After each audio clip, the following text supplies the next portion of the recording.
अगर हम बीमार पड़ते हैं तो हम दवाइयाँ खाते हैं और हमें लगता है कि वो दवाइयाँ खाकर हम ठीक हो जाएंगे और उससे हमारी जान बच जाएंगी।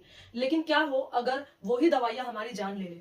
ऐसा ही हुआ है मध्य प्रदेश और राजस्थान में, जहां पर एक कफ सिरप जिसका नाम है कोल्ड रिफ, उसकी वजह से मध्य प्रदेश में 16 और राजस्थान में 4 बच्चों की मौत हो गई है। ऐसे टोटल 20 बच्चों की अब तक मौत हो चुकी है। गवर्नमेंट ने एडवाइजरी भी जारी की है जिसमें यह बताया गया है कि 2 साल से कम उम्र के बच्चों को कफ सिरप अब नहीं दी जाएंगी और 5 साल तक के बच्चों को मेडिकल सुपरविजन में डॉक्टर्स के अंडर में ही कफ सिरप दी जाएंगी। कफ होता है वो एक प्रोटेक्टिव रिफ्लेक्स होता है हमारी बॉडी के द्वारा, और जो छोटे बच्चे होते हैं उनका तो बॉडी का सिस्टम मैकेनिज्म ही प्रॉपर्ली पूरी तरीके से डेवलप नहीं हुआ होता है। और कफ सिरप में ऐसे कुछ केमिकल्स होते हैं जो बच्चों के उन इंटरनल पार्ट्स को भी डैमेज कर सकता है।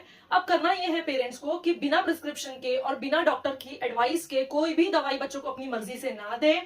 फार्मासिस्ट को रिक्वेस्ट करके कोई भी दवाई ओवर द काउंटर ना ले। कोई भी दवाई अगर आप लेते हैं तो उसका बैच नंबर और एक्सपायरी डेट चेक करके लीजिए। अगर डॉक्टर कोई मेडिसिन प्रिस्क्राइब करता है तो उसे अपनी मर्जी के हिसाब से डोज मत बढ़ाइए उसका।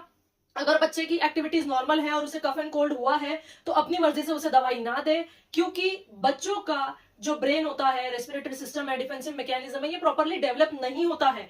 तो उस दवाई की वजह से उसे बेनिफिट से ज्यादा उसके किडनी लीवर डैमेज हो सकते हैं। इसीलिए it's a request to parents की ओवर स्ट्रेस में आके पैनिक करके छोटी छोटी चीजों के लिए बच्चों को दवाई ना दे, बिना डॉक्टर के सुपरविजन के कोई भी काम ना करे।